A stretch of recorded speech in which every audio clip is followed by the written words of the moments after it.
Good day, boys and girls, and welcome to our economics class.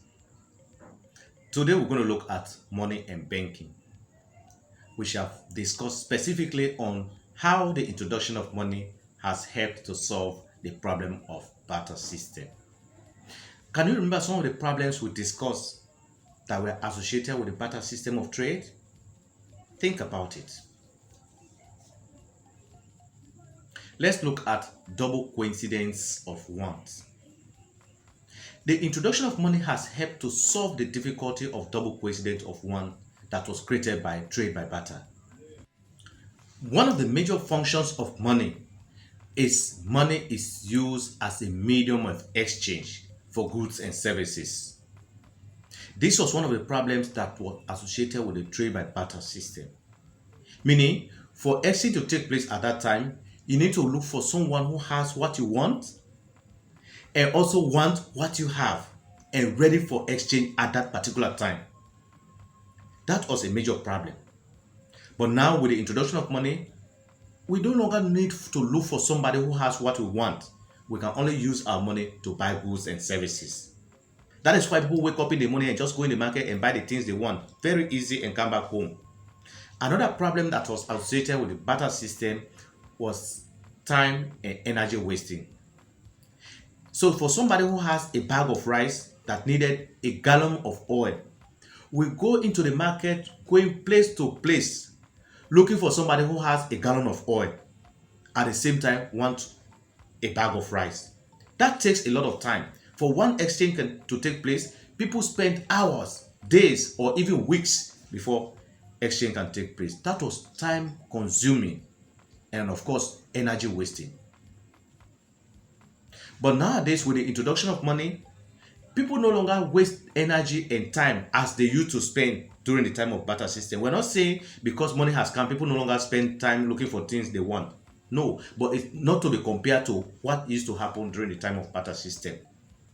With the introduction of money, we're not saying it has solved all the problems, but it has reduced some of the problems that were associated with the barter system, especially when it comes to time wasting and energy consuming. Another problem we'll look at is the problem of assessing the value of commodities. It was very, very difficult to assess the value of commodities when it came to exchange of goods and services. Let's look at it this way. How many pieces of chicken feet will be equal to a gallon of palm oil? So you see, now it is difficult. It was even more difficult at that time because there was no money.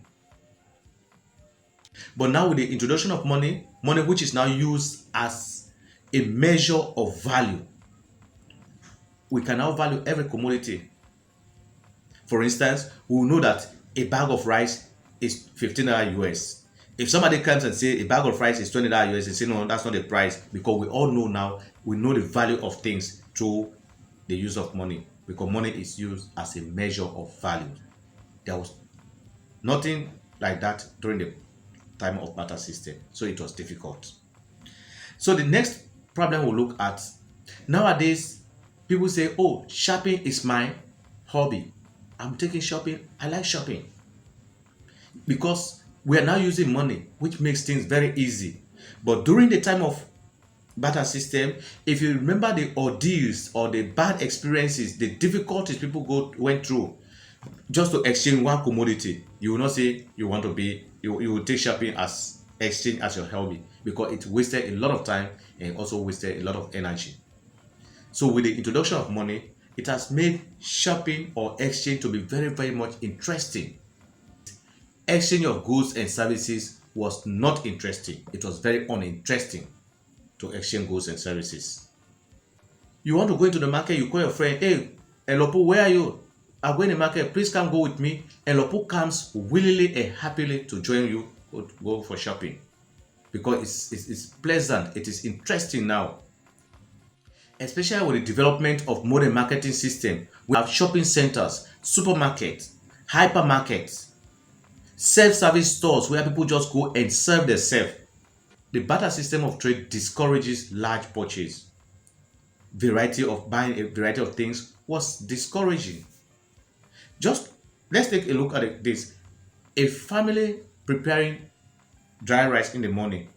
What are the things you need in the dry rice to cook dry rice? What are those things? You talk about pepper, you talk about Vita, you talk about boni, you talk about oil. So all those things you need to exchange things in order to get those items.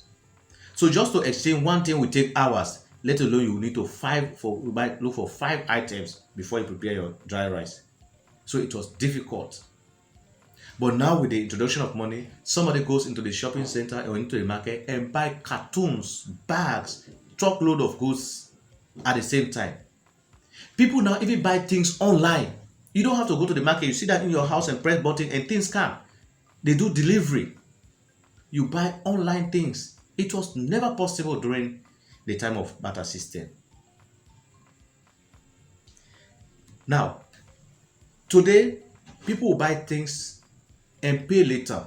We refer to that one as deferred payment, or we call it CEPE. During the time of barter system, there was nothing like CEPE. The exchange for goods and services was not done on CEPE basis. It was not done. But today, people now buy things on credit. They can buy things today and they pay for it later. They can buy things today.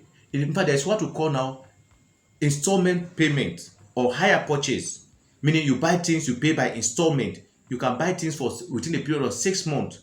You want to buy a pair of laptop, you don't have the money, you can pay for it small until you finish. That is hire purchase. It was never possible during the time of barter system. Now with the introduction of money, people now buy things on hire purchase. They pay by installment, what we call it, or they even take credit or say pay. Another problem we'll look at is lending and borrowing. Today, because we are using money, people can lend things. You can lend out money. You can borrow money. But it was difficult during the barter system to borrow something because goods were exchanged for goods. There was no way people could do exchange and through borrowing. So these are some of the problems that were associated with the barter system, which has been solved now through the introduction of money. On that note, we have come to the end of this conversation. Please feel free to call me on 076 598 001 or 0886 252 123. I have been your teacher, Desmond Samuel. Bye bye.